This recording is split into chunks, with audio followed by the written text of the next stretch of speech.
My name is David. It was my daughter's 10th birthday, a milestone that should have been filled with joy.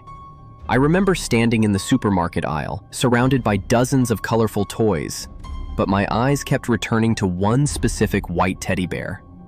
Among hundreds of options, I felt an inexplicable pull toward it. It looked innocent, with pristine fur and deep, glassy black eyes. I bought it, thinking it was the perfect gift. I had no idea I was bringing a nightmare into our home. The strangeness began almost immediately. At first, it was subtle movements. I would leave the bear on the sofa, only to find it sitting on the kitchen counter minutes later. My daughter insisted she hadn't moved it. Soon, the atmosphere in our house curdled. My wife and I began having explosive, irrational fights over nothing. The air felt heavy, charged with a malice that seemed to radiate from that silent, white figure. The horror peaked one Tuesday night. I was walking past my daughter's room when I saw her door slightly ajar.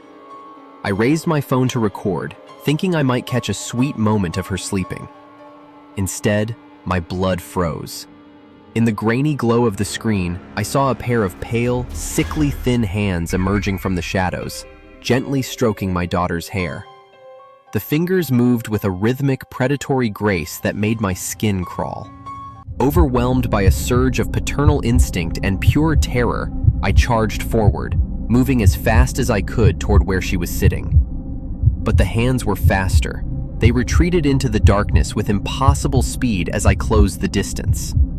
As I reached her, I found nothing but empty space where those fingers had been. My heart nearly stopped, and a cold shiver ran down my spine when I looked up. There, sitting perfectly still on the shelf directly behind her head, was the white bear. It lay motionless, its glass eyes reflecting the dim light, watching me in the silence. The realization hit me like a physical blow. The bear hadn't just been moving, it had been waiting. Without a second thought, I grabbed the toy.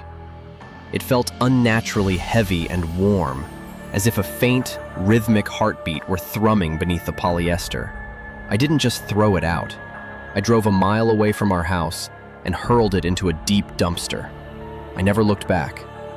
To this day, the sight of any white plush toy sends a shiver down my spine, reminding me of those pale fingers and the thing that sat on the shelf.